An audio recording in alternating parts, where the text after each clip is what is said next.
The California Healthy Nail Salon Collaborative was founded 15 years ago out of a health clinic called Asian Health Services in Oakland, Chinatown. Some nail salon community members believed that the products they were using were making them sick and they wanted help looking into it. And that's where we stepped in, and that's how we were founded.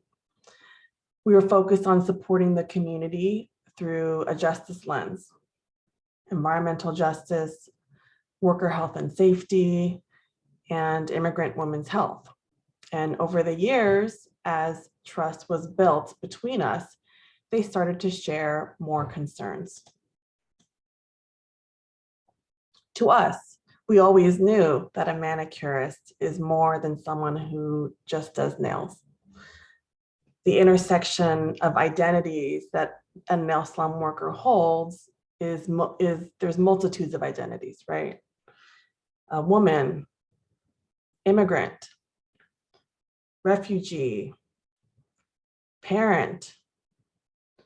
We have very fierce members that are single parents, Vietnamese, working class,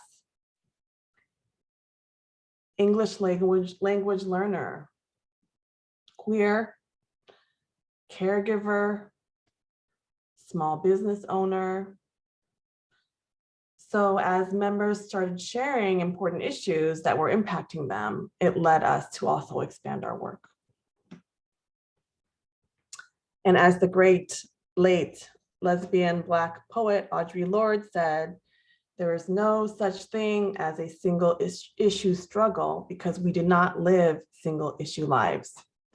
So our work started to include other issues beyond health and safety, or in addition to health and safety, I would say, workers' rights, immigrant rights, and for the last several years, racial justice has also been lifted up as a priority. And so it was a natural fit for us to start collaborating with one of our close partners, Black Women for Wellness.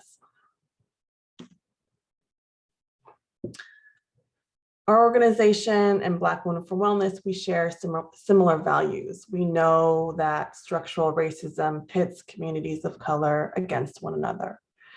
And through our lens and our histories and our shared vision of what a just world looks like, we wanted to address relationships between the Black community and the Asian community. There is a long, complicated history of both solidarity and tension.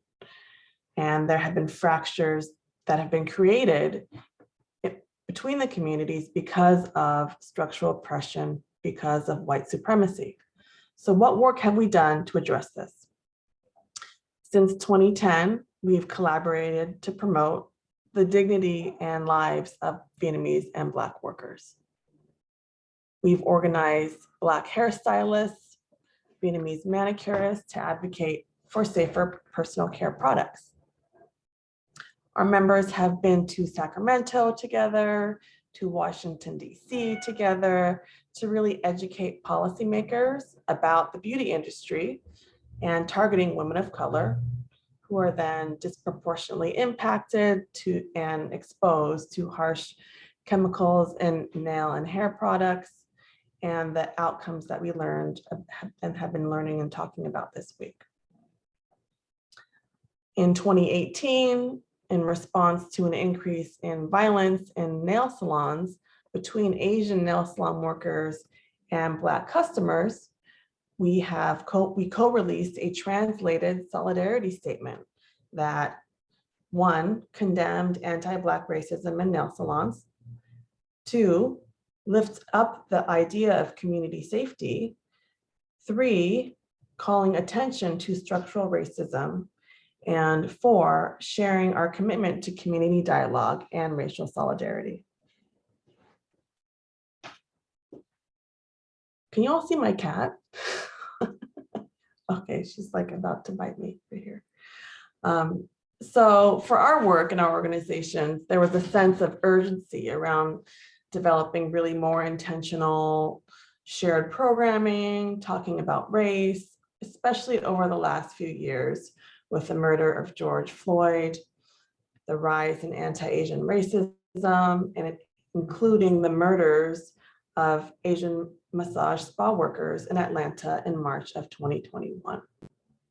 We have been together educating our staff within our own organizations about each other's communities and histories of Black and Asian solidarity. It's important for our staff to understand why we have these values so that they can develop their own consciousness and feel confident in talking with community members about what's important. And as Jan Robinson Flint says from Black Women for Wellness, she says, we don't know what we don't know. So one of the programs that we've put on for the last 2 years has been on May 19th, which is the shared birthday of both Malcolm X and Yuri Kochiyama. We've co-hosted an event called Celebrating Solidarity, a birthday tribute to Malcolm X and Yuri Kochiyama to celebrate. We highlight their respective work together, including their solidarity practices and history of work together.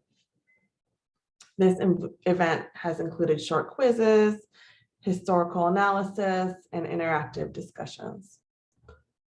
So without intentional interracial community building, white nationalist groups end up benefiting because if they see Black and Asian communities at conflict with each other, it makes their work easier.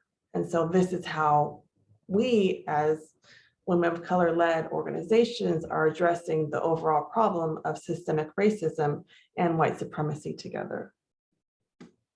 So here is a photo from our last Celebrating Solidarity event that was just held in May. And as an organization, we're committed to having these hard conversations about race because we want to create change and address this head on. And I'm going to just share a couple of slides. We had last fall piloted a racial justice training series with our Vietnamese manicurist members that included a module on understanding the roots of anti-Asian and anti-Black racism.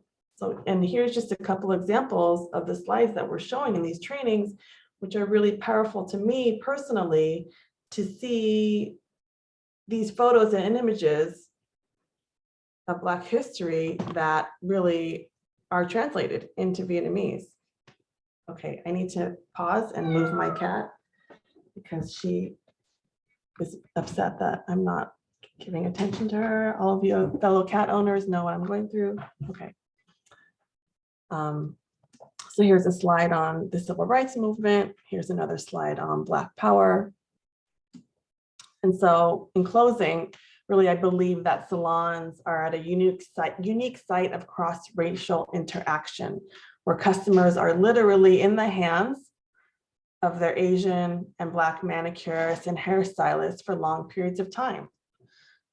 Salons are places where in the Asian and Black communities, there's a space for customers and workers to often speak openly and honestly about their lives and what's happening.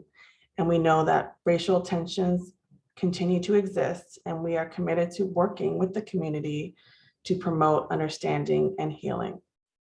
In the end, it's really about transformation of ourselves, of our organizations, building power of those most impacted, and building a more just society and world for all of us. So just wanted to thank everyone for listening, and here is my contact info. Thank you.